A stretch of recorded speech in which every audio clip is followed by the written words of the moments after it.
अगर आपको लगता है कि सिर्फ आपके जीवन में संघर्ष है तो जाहिर तौर पर आप गलतफहमी के शिकार हैं।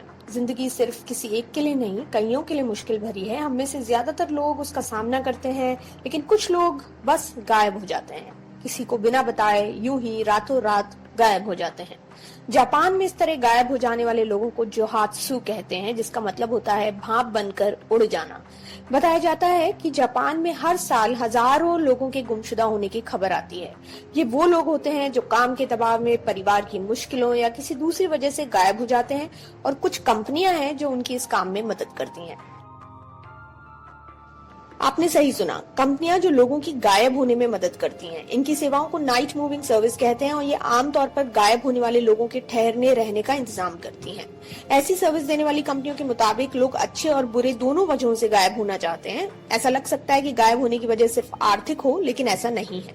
कई बार लोग शादी करने या नौकरी करने या कुछ नया करने के इरादे से गायब होते हैं, और कई बार इसका उलट भी होता है। लोग अपनी वर्तमान जिंदगी से तंग आकर गायब हो जाते हैं और ये कंपनियां उन्हें दूसरी जिंदगी शुरू करने में मदद करती हैं।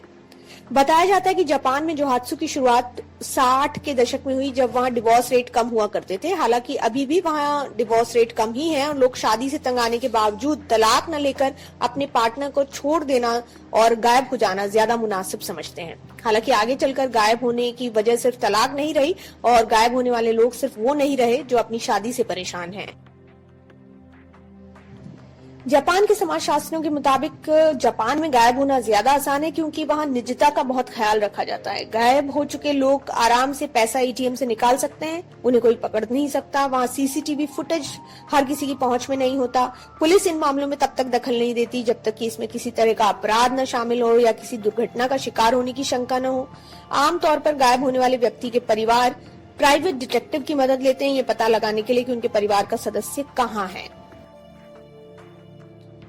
ऐसा नहीं है कि सिर्फ जापान में ही लोग गायब होते हैं, लेकिन जापान में जोहात्सु होने के पीछे समाज का रवैया और सोच बहुत ज्यादा काम करता है। अलग अलग रिपोर्ट बताती हैं कि जापान में नौकरी को लेकर जरूरत से ज्यादा दबाव है। जब जापान आर्थिक तंगी से गुजर रहा था, तब वहां के लोगों से अपील की गई कि वो देश की अर्थव्यवस्था में योगदान करें। जापान ने कड़ी मेहनत की, वहां के लोगों ने जरूरत से ज्यादा काम किया, और अब वहां खुद को पीछे रखकर कंपनी और देश की अर्थव्यवस्था को ज्यादा बड़ा समझना बड़ी बात मानी जाती है। ऐसे में 2016 का आंकड़ा बताता है कि 20% जापानी कंपनियों ने माना कि उनके कर्मचारियों ने एक महीने में 80 घंटे ज्यादा काम किया।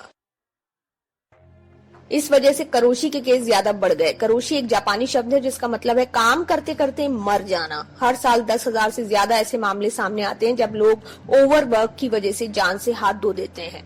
ऐसे में कई बार लोग मरने से ज्यादा बेहतर गायब हो जाना ज्यादा उचित मानते हैं और बन जाते हैं जोहात्सु।